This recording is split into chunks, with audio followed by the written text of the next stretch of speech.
চারটা মজার রেসিপি আর সাথে থাকছে বিশাল বড় একটা কাঁঠাল খাওয়ার অভিজ্ঞতা। সব নিয়ে সাজানো হয়েছে আজকের ভিডিওটা। কি রেসিপি কি করলাম সব কিছু নিয়ে চলেন ভিডিওটা শুরু করি।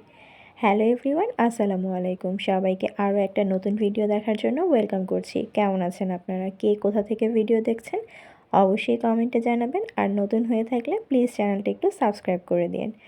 শুরু করছি সকাল থেকেই। আর সকালে ছেলেকে নিয়ে বের হয়ে পড়লাম, কারণ ছেলের স্কুলে পরীক্ষা চলছে। ওকে স্কুলে দিয়ে আমি একটু নার্সারিতে গিয়েছিলাম। তারপর ওইখান থেকে পরীক্ষা শেষ করে এই তো মা ছেলে মিলে বাসার দিকে রওনা হচ্ছি। আর এদিকে মা ছেলে দুইজন মিলে একটু চকলেট মিল্ক খাচ্ছিলাম। গরমের মধ্যে ভালোই লাগছিল। বাসায় চলে এসেছি আর বাসায় এসে ফ্রেশ হয়ে রান্নাবান্না কিন্তু শুরুও করে দিয়েছি। অলরেডি কিন্তু প্রেসার কুকারে গরুর মাংসটা হয়ে গিয়েছে। আর এই তো কালারটা দেখেন মাশাআল্লাহ কতটা সুন্দর এসেছে। প্রথমেই তো বললাম আজকে মজার 4টা রেসিপি শেয়ার করছি আপনাদের সাথে। কি রেসিপি সেটা তো অবশ্যই বলবো। আর এইটা কি প্রথমে বলেন তো? এটা হচ্ছে কাঁঠাল, কাঁচা কাঁঠাল। যদিও এখন কিন্তু সব জায়গায় কাঁঠাল পেকে গিয়েছে, কিন্তু এই কাঁঠালটা আমাদের কিন্তু ফ্রিজে রাখা ছিল। তো আজকে এটা রান্না করছিলাম, তাও আবার গরুর মাংস দিয়ে। আর গরুর মাংস দিয়ে কাঁচা কাঁঠাল খেতে কিন্তু ভীষণ মজা। কারা কারা এই রেসিপিটা ট্রাই করেছেন কমেন্টে জানাবেন। আমাদের কিন্তু কাঁঠালের এই সিজনে প্রতি বছর একবার করে হলেও এটা খাওয়া হয়। আর এইটা রান্না করতেও কিন্তু খুবই ইজি, কিন্তু পরিষ্কার করাটা একটু কষ্ট। তো যাই হোক, পরিষ্কার টরিষ্কার সব কিছুই তো আম্মু করে দিয়েছিল। আর এখন রান্নাটা শুধু আমি করছিলাম। আর গরুর মাংসটা তো দেখছেন আগেই হয়ে গিয়েছিল। এখন ওই মাংসটার সাথে কাঁঠালটাকে একটু পর পর ঢাকনা খুলে খুবই ভালো মতো কষাতে হবে। যত বেশি কষানো হবে এটার টেস্ট কিন্তু তত বেশি বেড়ে যাবে। আর কষাতে কষাতেই কিন্তু এক পর্যায়ে এই রান্নাটা হয়েও যাবে। এই তো আমার রান্না বলতে গেলে একদম হয়ে গিয়েছে। এখন শেষে ভাজা জিরার গুঁড়া আর গরম মশলা তো দিতেই হবে, না হলে তো টেস্টটা একদমই আসবে না। সেগুলো দিয়ে দিলাম। আর এখন দিতে হবে সব শেষে কিছু কাঁচামরিচ। এই তো রান্না কিন্তু একদম ডান। দেখেন তো কেমন হয়েছে। আর সেই সাথে আগেই বলে দিচ্ছি, খেতে কিন্তু অনেক বেশি মজা হয়েছে। যারা এই রেসিপিটা এখনও ট্রাই করেননি একবার হলেও ট্রাই করে দেখতে পারেন। আশা করছি আপনাদের কাছেও ভালো লাগবে। আমাদের কাছে তো অনেক পছন্দ। এই তো রান্না কিন্তু এটা প্রথম রান্না, একদম সুন্দর মতো হয়ে গিয়েছে। মাশাআল্লাহ দেখেন কালারটাও কতটা সুন্দর এসেছে। আর আপনাদের কাছে কেমন লেগেছে সেটা জানাবেন। আমার কাছে তো ভালো লেগেছে। তো যাই হোক, এটাকে এখন একপাশে সরিয়ে দিচ্ছি। আর এটা রান্না করতে করতে মোটামুটি অনেকটাই টাইম চলে গিয়েছে। আর সেই সাথে কিন্তু খিদাও লেগে গিয়েছে। আর বাসায় কিন্তু আজকে বিশাল বড় একটা কাঁঠাল আনা হয়েছে। কাঁচা কাঁঠাল রান্না শেষ করে এখন চলে আসলাম পাকা কাঁঠাল খেতে। আর এই কাঁঠালটা গতদিন আব্বু এনেছিল। এখন আমি এই কাঁঠালটাকে ভাঙবো। আর ওই যে বললাম, মানে রান্না করতে করতে প্রায় খিদাই লেগে গিয়েছে। তো ভাবলাম যে একটু কাঁঠাল খেয়ে নিই। তার জন্য এখানে 2 হাতে খুব ভালো মতো সরিষার তেল মেখে নিলাম, কারণ কাঁঠাল তুলতে গেলে তো অবশ্যই হাতে একটা আঠা লেগে যায়। আর সেটা কিন্তু পরিষ্কার করা অনেক বেশি কষ্ট। আর তার জন্যই কিন্তু বেশি করে হাতে তেল লাগিয়ে নিয়েছি। এখন কাঁঠালটাকে আমি একটু কেটে নিচ্ছি। তো আমি প্রথমে তুলতে পারছিলাম না, পরে আম্মুর হেল্প নিয়ে এই তো এখন কাঁঠালগুলোকে বের করে নিচ্ছি। আমি কিন্তু অলরেডি বের করার সময়ই কিন্তু খাওয়া শুরু করে দিয়েছি। আর এই কাঁঠালটা না একটু শক্তও ছিল আর সেই সাথে কিন্তু মিষ্টিও ছিল। যদিও এটা কিন্তু এবছরের আমাদের সেকেন্ড কাঁঠাল, বাট আগেরটা আরও বেশি ভালো ছিল, কিন্তু ওইটা আর ভিডিও করা হয়নি। তো আজকে এত বড় কাঁঠাল দেখে ভাবলাম যে একটু আপনাদের সাথেও শেয়ার করি। আপনারা কারা কারা কাঁঠাল খেতে পছন্দ করেন কমেন্টে জানাবেন। যাই হোক, খাওয়া দাওয়া শেষ করে আবারও চলে আসলাম সেকেন্ড একটা রেসিপি ট্রাই করতে। আর হ্যাঁ, এটা কি বলেন তো? এটা হচ্ছে কচুর শাক। আর আজকে আমি এই কচু শাকটা রান্না করব ইলিশ মাছের মাথা আর লেজ দিয়ে। কচু শাক কিন্তু আমাদের শরীরের জন্য অনেক বেশি উপকার। আর এটাতে কিন্তু অনেক রক্তও হয় শরীরে। তো যাদের শরীরে রক্ত কম আছে তারা কিন্তু অবশ্যই বেশি করে কচু শাক খাবেন। তো যাই হোক, এটা কিন্তু খুবই সহজ একটা রেসিপি। আর প্রথমে তো শাকগুলোকে দেখালামই, ওই শাকগুলো কিন্তু আগে সেদ্ধ করে নেওয়া হয়েছে। সেদ্ধ করে একদমই সুন্দর মতো সফট করে তারপর এখন শুধু জাস্ট মশলাটা কষিয়ে নিয়ে এই তো ধুয়ে রাখা ইলিশ মাছের মাথা লেজগুলো দিয়ে দিয়েছি। আর এটাকে খুব ভালো মতো কষিয়ে নেব। আর কষিয়ে আমি কিন্তু আজকে ভাঙছি না, এটা ভেঙে দিলেও কিন্তু আরও বেশি মজা হয়, কিন্তু সেক্ষেত্রে দেখা যায় পুরোটা কাটা ভরে যায়।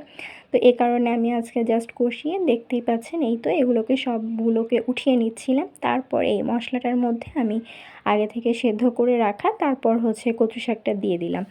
তো এই তো কচু শাকটা দিয়ে খুবই ভালো মতো এটাকেও টাইম নিয়ে কষাতে হবে আর হচ্ছে একদম ভাজা ভাজা টাইপের করে ফেলতে হবে, তাহলেই কিন্তু এটার হচ্ছে প্রপার টেস্টটা আসবে। আর সব শেষে দিয়ে দিচ্ছি একটা বোম্বাই মরিচ, এতে যেমন টেস্ট মানে স্মেলটাও অনেক সুন্দর আসবে, সেই সাথে ঝালটাও হবে। তো যাই হোক, কথা বলতে বলতে আমার এই রান্নাটাও প্রায় হয়ে এসেছে। আর এই যে পরবর্তীতে আমি হালকা একটু ভেঙেছিলাম, তো ওখানে অত বেশি আর আসলে ওইভাবে করে কাটাটাও ছড়ায়নি। তো আপনারা কিন্তু এটাও ট্রাই করে দেখতে পারেন। আমার কিন্তু 2টা রান্না একদম ডান। এখন হচ্ছে দুপুরবেলা খাবার সময় হয়ে গিয়েছে। আর এই তো আমি প্রথমেই কাঁঠালটা মানে বাটিতে বেড়ে নিলাম, তারপরে হচ্ছে আমার নিজের খাবারটা প্লেটে সুন্দর মতো সাজিয়ে নিলাম।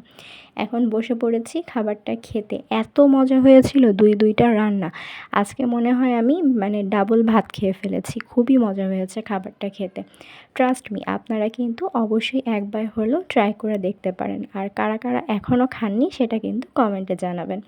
তো যাই হোক, তারপরে হচ্ছে বিকাল না ঠিক, এটা হচ্ছে সন্ধ্যার দিকে ছিল। আব্বু আসার সময় হচ্ছে আজকে একটা বড় একটা চিকেন পেটিস এনেছিল, তো আমি হচ্ছে এটাকে একটু স্লাইস করে নিচ্ছিলাম। আর তখন কারেন্ট ছিল না, পরবর্তীতে কারেন্ট আসার পর এটাকে একটু গরম করে নিচ্ছিলাম, যে অনেকটাই ঠান্ডা হয়ে গিয়েছে আসলে। তো তারপর হচ্ছে এই তো একটু গরম করে নিলাম। আর হ্যাঁ, এই যে দেখেন গরম করার পর মাশাআল্লাহ কতটা সুন্দর লাগছিল। তো এটা হচ্ছে সন্ধ্যায় খেয়েছি আমরা সবাই। আর এদিকে উজায়ের যেহেতু পরীক্ষা চলছে, তো ওকে তো পড়তে বসিয়েছিলাম, ওকে কিছু হোমওয়ার্ক দিয়েছি, সে ওগুলো করছিল। তারপরে হচ্ছে খেয়েছিলাম জাম মাখা, জামের এখানে ভর্তা করেছিল, এটাও হচ্ছে আসার সময় আব্বু নিয়ে এসেছিলো, তো সেটাই হচ্ছে এখানে সুন্দর মতো মাখিয়ে খাচ্ছিলাম। আর এখন শেয়ার করছি আরও একটা মজার রেসিপি, আর তা হচ্ছে চিংড়ি মাছের বড়া। এইটা কারা কারা পছন্দ করেন, হয়তো এটা সবাই মোটামুটি পছন্দ করেন। তো এখানে কিন্তু কুচো চিংড়ি নেওয়া হয়েছে, মানে একদম ছোট যে চিংড়িগুলো, আর বড়ার জন্য কিন্তু এটাই বেস্ট। তো খুব ভালো মতো পরিষ্কার করে তার সাথে কিন্তু মসুরির ডাল দিয়েছিলাম। আর এখন খুব ভালো মতো এটাকে পেস্ট করে নিয়েছি, একদম মোটামুটি বলতে পারেন মিহি একটা পেস্ট করে এই তো একটা হচ্ছে মানে গামলার মধ্যে আমি বলে নিয়ে নিলাম পেস্টটা। আর তার মধ্যে কিন্তু সব রকমের মশলাপাতি দিয়ে দিচ্ছি, মানে যা যা দেওয়ার আর কি, পেঁয়াজ, কাঁচামরিচ, ধনেপাতা, একটু আদা রসুন বাটা দিয়েছি, হলুদ গুঁড়া দিয়েছি, সব কিছু দিয়ে খুব ভালো মতো হাতে মেখে নিচ্ছিলাম। আর এই তো একদম মাখানো কিন্তু রেডি। আর এইটা খাওয়ার জন্য অবশ্যই কিন্তু ডালেরও প্রয়োজন, তার জন্য আমি আজকে ঘন করে একটা ডাল রান্না করছি। আর এদিকে ডাল রান্না কিন্তু হয়ে গিয়েছে, তারপর বেরেস্তা মানে পেঁয়াজ বেরেস্তা করে ডালটা বাগার দিয়ে দিলাম। ডালটাও কিন্তু আজকে রাতে ভীষণ ভীষণ মজা হয়েছিল। আর এই ডাল দিয়ে আর সেই সাথে চিংড়ি মাছের বড়া দিয়ে আমরা আজকের রাতের খাবারটা খাবো।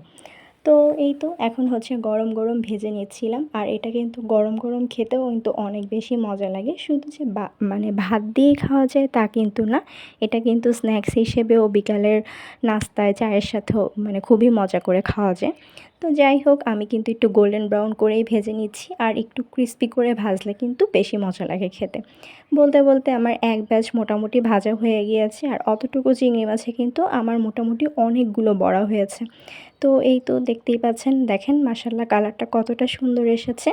তো প্রথম ব্যাচে সবগুলো আমি একদম সুন্দর মতো তেল ঝরিয়ে উঠিয়ে নিচ্ছিলাম। আর এই দিকে হচ্ছে তো সবাই হচ্ছে সুন্দর একটা স্মেলেও কিন্তু ঘরটা একদম মানে ভরে যাচ্ছিল, খুবই সুন্দর একটা স্মেল আসতেছিল। আর আমি কিন্তু অলরেডি হচ্ছে ভাজার সময় টেস্ট করেছিলাম, তো একদম খুব মজা হয়েছিল খেতে, এক কথায় পারফেক্ট ছিল। তো এখানে আমি আরেক ব্যাচও দিয়ে দিলাম। এগুলোকেও একটু টাইম নিয়ে মুচমুচে করে ভেজে নিব। সবাই কিন্তু অলরেডি মানে টেবিলে চলে এসেছে, আর রাত কিন্তু মোটামুটি অনেকটাই হয়ে গিয়েছে আমার এগুলো ভাজতে ভাজতে। আর গরম গরম এই চিংড়ি মাছের বড়া দিয়ে আমরা আজকে রাতের খাবারটা কমপ্লিট করব। আর দেখেন, যা কারেন্টটা পুরো চলে গেল, মানে এখন খেতে বসবো আর ওই সময় কারেন্টটাও চলে গেল। তো কি আর করব, অন্ধকারে বাকি কাজটা কমপ্লিট করলাম। আর পরবর্তীতে একটা টেস্টও করে দেখেছি, অনেক বেশি মজা হয়েছে। তো এই তো আপনাদের সাথে কিন্তু আজকে অনেকগুলো মজার মজার রেসিপি শেয়ার করলাম। এগুলোর মধ্যে আজকে কোন রেসিপিটা সবথেকে বেশি ভালো লেগেছে কমেন্টে জানাবেন। সবাই ভালো থাকবেন। আল্লাহ হাফেজ, আসসালামু আলাইকুম।